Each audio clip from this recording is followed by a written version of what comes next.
Huwag kang kakabahan ha, basta't banat ng banat tapos. Ang importante, kung ano ang laman ng puso at ng utak, hindi ng mukha ha. Opo, nanay. Susunod na magpapakita ng kanyang talino ay ang candidate number 7. Estudyante ni Miss Maghirang, Kinder Section Pusikat. 7 years old. Ang kanyang favorite subject, Uy! Math! Ang kanyang pangalan, Maria Natalia Bustamante Gascon.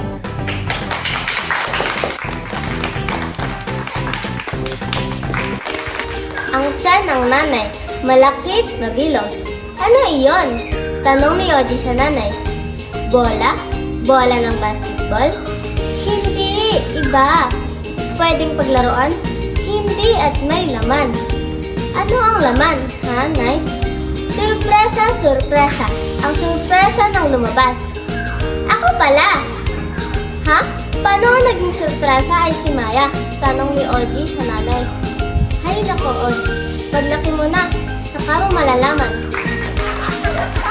Ikaw pumili niyan eh. Pagbihira ka naman, hindi mo nanalo yan. At ngayon mga kaibigan, ang nanalo na pinakaabangan nating Miss Kinder Award ay mula sa section Pusikat. O, alam na siguro ninyo, candidate number 7, si Maria Natalia Bustamante Gascon. Alam nyo, ang nanay ko, saka tatay ni kuya, di na mag-asawa, no? Ngayon, nag-split na sila. Naku Maya, masama yan. Ang sabi ng mami ko, ang pinagsama daw ng Diyos, hindi pwede pag-splitin ng tao. Ha? Bakit naman nasama dito ang Diyos? Kasi, Diyos ang nagkasal sa tao. Hindi kaya, ang nagkasal sa nanay ko, saka sa tatay ni kuya, mayor ng Abukay. Tanong mo pa sa tatay ko, Tatay, di ba nagkasal sa nanay ko, saka sa tatay ni kuya, mayor ng Abukay? Maya! Ikaw, kailaitin mo pa, chismosa ka na. Chismosa ba yun? Nagsasabi lang naman ako ng totoo eh. Kahit na, maski na totoo, may bagay pa rin dapat na hindi sinasabi. Sabi ng nanay, ang totoo daw, hindi dapat ikinakahiya. Eh kung nagdako ka, hindi mo yun kakahiya? Sabi ng nanay, yung daw kinakahiya, hindi dapat ginagawa. Dig, ang nanay mo nasa telepono, galit na galit. Maya, dahan-dahan sa hagdan. Hello, ma?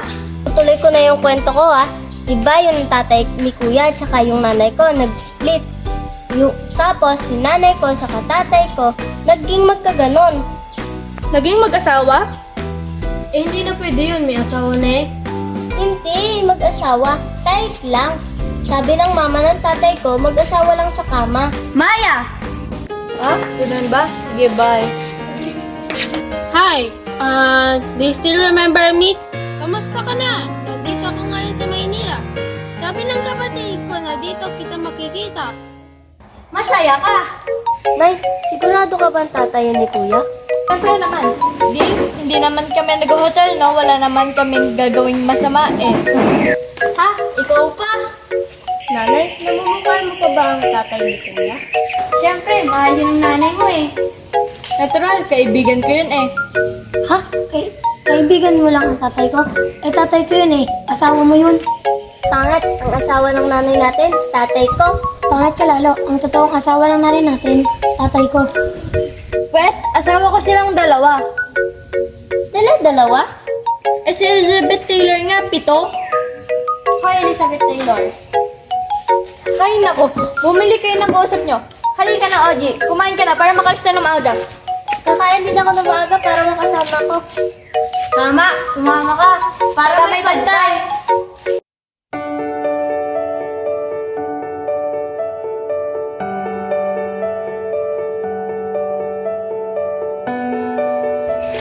Hi, si Oji. Ito naman si Maya. Oji, tatay mo. Hi.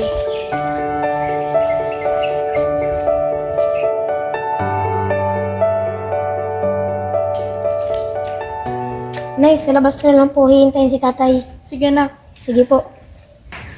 Ngayon pa lang mangyayari sa kanya ang maiwan sa ibang bahay. Bahay naman to ng tatay niya ah. Yun na nga eh, bahay ng tatay niya. Pero di niya naman bahay. Alam nyo, maski tatay niya, parang hindi niya pa rin bahay. Natatakot ang anak ko sa'yo. Baka magkamali siya ng kilos, mapintasan mo. Pag nagkaganon, baka sa wala, papunta ang pagkakakilala nila ng tatay niya. Kaya ba mas pinili mong hati dito ang anak mo? Kaysa magkita kayo ni Gabi sa labas? Para matingnan ang itsura ko? Na kung nasa itsura ko man ang magugulpi ng bata? Nanay ako ng anak ko. Masarap ang tunay na nanay. Dahil may mapaglalambingan ka, may mahahaplos sa sugat mo kapag dadapa ka.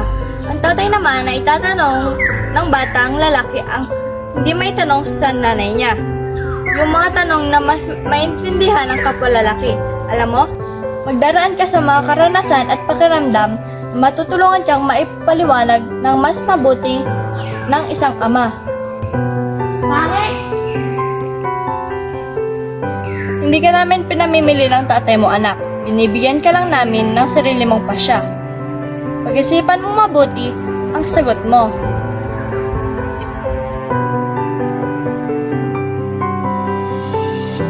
Alam mo, Johnny, mahirap din para sa akin tuwing kukunin ang tatay niya si Oji.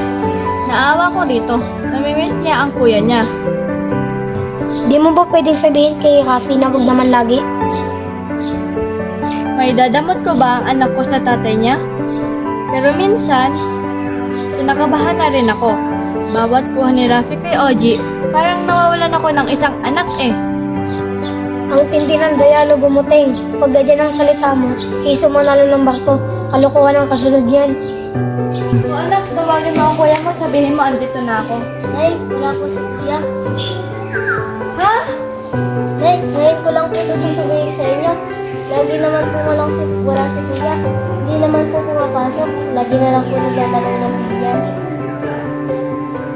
Alam mo, pag naloko ka sa sugal, hanggang sa paglaki mo, malaloko ka na dyan.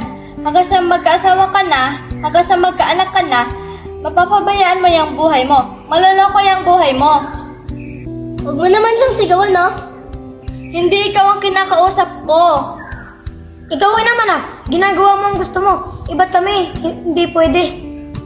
Wala akong ginagawang masama. Akala mo lang wala, pero meron! Meron! Meron! Oji! Oji! Oji!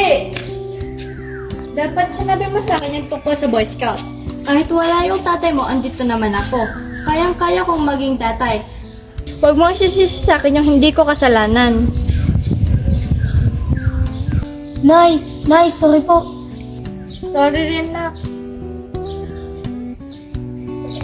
Lia, yung kapitbahay mo tumawag. Yung bata daw na aksidente. Sige, nurse. Thank you. Paano ba talaga ang nangyari? Ngayon, tatanong-tanong ka. Wala kasing hali-holiday. Mas mahal mo pa yung trabaho mo kaysa sa mga anak mo. Sa labas muna ako. Alam mo, masaya ka talaga. Wala kang pinipiling kaharap. Ikaw? Nasaan ka ba? Sa nanay mo. Sino ba naman siyempre sa bisikleta? Ha? Ako ba? Leia, sandali lang. Leia, sandali nga. Leia, wag mo akong tatalikuran pag kinakausap kita. Leia, pwede kang magkiusap ng mahusay? Naaksidente na nga yung mga bata eh. Mahirap ang walang tumitingin sa mga bata. Si Maya nga eh. Hindi na naaalagaan kung tutusin eh. Huwag niyo naman pagtulungan yung nanay ko. Oh, ba't ka tumayo? Ikaw, may sasabihin ka pa? Huwag mo akong pamimuhangan, ha? Ikaw, kagabi ka pa ha? Akala mo nakalimutan ko na yan? Pura ka, wag. Lea ganito, Lea ganon. Ang bait mo naman sa asawa mo. Samantalang nung nanganak ako, hindi mo lang ako nadala sa ospital. Anong di inadala sa ospital? Sino di nagdadala sa'yo sa ospital? Huwag mo akong pagbibintangan sa hindi ko ginagawa, ha? Alam mo, Leia, ang galing mo talaga. Ako yung hindi nagdala sa'yo sa ospital. At talaga, kahit kailan magaling ako. Talagang magaling ako, kaya kayong dalawa ang naging mapangasawa ko. Hoy, Leia, sigaw ka ng sigaw. Huwag mo akong tatalikuran. Talaga? Masyado kayong mabubuting ama. Bahala kayo magtigi sa kayong anak. Ikaw, Leia, pag umalis ka, kukunin ko si Maya. Kukunin ko si Oji. Di ba, kunin nyo, magtigi sa kayo. Tatay ko yun. Tatay ko yun eh. Walang umaga sa tatay mo bilang tatay mo. Hindi inaagaw ng iba ang isang tao dahil walang taong pagmamayari ng iba. Kaya lahat ng tao may sariling isip para magkaroon sila ng sariling pagpapasya. Eh ano ngayon ang nasa isip mong gawin? Wala, tatanggapin na lang to. Ganon talaga ang buhay. Mahirap. Pero may magagawa. Paano yan? Kinukuha na rin si Maya ng tatay niya. Ibibigay mo ba siya? Siya ng tatay niya, kinukuha ka ng tatay mo. Kayong bahala kung anong ibig nyo. Bakit hindi ikaw ang sumagot? Ikaw ang nanay. Kasi buhay nyo yan. Kasi dapat tulungan mo kami. Hindi naman to parang assignment na kailangan niya ng tulong ko para sigurado ang sagot. Oh Maya, kaya mo yan. Napagdaanan ko na rin yan. Sabihin mo sa kanya na tulungan tayo mag-isip. Night, tulungan niyo naman kami mag-isip. Paano pag sumama kami sa kanila tapos gusto namin bumalik sa'yo? Andito lang ako lagi, Maya. Kahit sumama kayo sa tatay nyo, ako pa rin ang nanay nyo habang buhay. Tapos na ang usapan, Nay. Sinabi na namin sa dalawang tatay. Na hindi kami kasama sa kanila. Hindi ka namin ipagpapalit. Happy Women's Day, Nanay. We love you very much.